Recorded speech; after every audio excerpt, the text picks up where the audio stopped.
60 বছর ত্যাগ করে এসে পরে 61 বছর বয়স আমি ভোগী হব, মানুষ তো এরকম ত্যাগী লোককে দেখতে চায় না। গোটা রাত আপনার সঙ্গে বিছানায় কাটিয়ে সকালে গঙ্গা স্নান করে বলছি আমি সতী। উদ্বোধনের দিন সস্ত্রীক জগন্নাথ মন্দির পরিদর্শন আর মুখ্যমন্ত্রীর সঙ্গে কয়েকটা কথা, আর তা নিয়ে নিজের দলের অন্দরে কড়া আক্রমণের মুখে দিলীপ ঘোষ। সমালোচনা, কটাক্ষ, ব্যঙ্গ, বিদ্রুপ বারবার ধেয়ে আসছে, কিন্তু এসবে গুরুত্ব দিতে নারাজ নববিবাহিত দিলীপ ঘোষ। স্বভাবসিদ্ধ মেজাজেই যার পাল্টা দিচ্ছেন রাজ্য বিজেপির এখনো অবধি সবচেয়ে সফল সভাপতি। বয়সকালে কি মতিভ্রম হয়েছে? উনি কি তৃণমূলের দিকে পা বাড়িয়ে আছেন? পার্টির স্ট্যান্ডের বিপক্ষে যাচ্ছে একটা সিনিয়র লিডার হয়ে।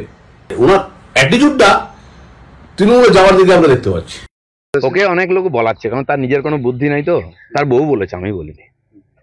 তার জীবন চরিত্র দেখুন, সে কটা পার্টি করেছে। এরকম অনেক নেতা আমাদের বাড়িতে আছেন, তাদেরকে আমরা পুষে রেখেছি। কাল যদি বন্ধ করে দিই না, সব ওইদিকে লাইন লাগাবে। তারা আমাদের বাড়িতে পোষ্য আছেন।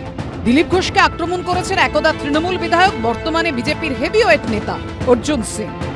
এই ব্যাপারটা আমি বহুদিন ধরে দিল্লিকে বলেছিলাম।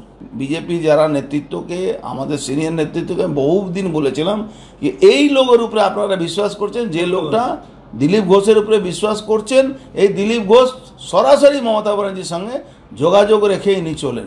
আমি যখন মমতা ব্যানার্জির চোখে চোখ রেখে লড়াই করি 15 সাল থেকে, তখন এই নেতারা মমতা ব্যানার্জির কোলে খেলাধুলা করতেন, তার বাড়িতে গিয়ে এঁটো কাটা খেতেন, নাস্তা করতেন। হঠাৎ বিজেপি যারা দেখুন লাফাচ্ছেন, 21-এর বিজেপি, তো তারা সকালবেলা বিজেপিতে নাস্তা করেন, দুপুরবেলা টিএমসির বাড়িতে গিয়ে লাঞ্চ করেন, আবার রাত্রেবেলা বিজেপিতে এসে ডিনার করেন। পাল্টা শুভেন্দু অধিকারীর প্রসঙ্গ টেনে দিলীপ ঘোষকে খোঁচা দিয়েছেন অর্জুন সিং। দিলীপ ঘোষ কোনোদিন মানুষের নেতা নেই, নাহলে চারটের লোকে চায় চক্করে বসতেন না। উনি জননেতা কোনোদিন না। কে উনি?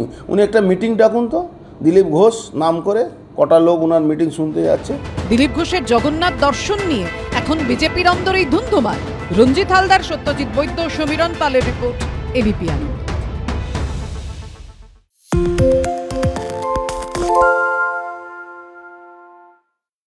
সত্য অন্তহীন, সত্যের খোঁজও তাই, সত্য সন্ধানে তাই আমরা অক্লান্ত, অকুতভয়। এবিপি আনন্দ নতুন ভাবনার প্রতীক, যা মনে মুক্ত, তথ্যে যুক্ত এবং যাবতীয় সীমানার বাঁধন থেকে মুক্ত। সীমা না শব্দটির মধ্যে লুকিয়ে আছে মানা শব্দটি, যেন চোখ রাঙানি এক অদৃশ্য বেড়াজাল, যা আটকে রাখে আমাদের এক ছোট্ট গণ্ডির মধ্যে। একমাত্র সঠিক খবরই গড়ে তুলবে এক মুক্ত সমাজ। সেই জগৎ গড়ার লক্ষ্যে কোনো সীমানার ঠুকুটি আমরা মানব না। এবিপি আনন্দ এগিয়ে থাকে, এগিয়ে রাখে। বাংলা ঝামেলা চায় না, বাংলা খবর চায়। বাংলা খবর, বাংলার খবর। বাংলা চেঁচামেচি চায় না, বাংলা খবর চায়। বাংলা খবর, বাংলার খবর।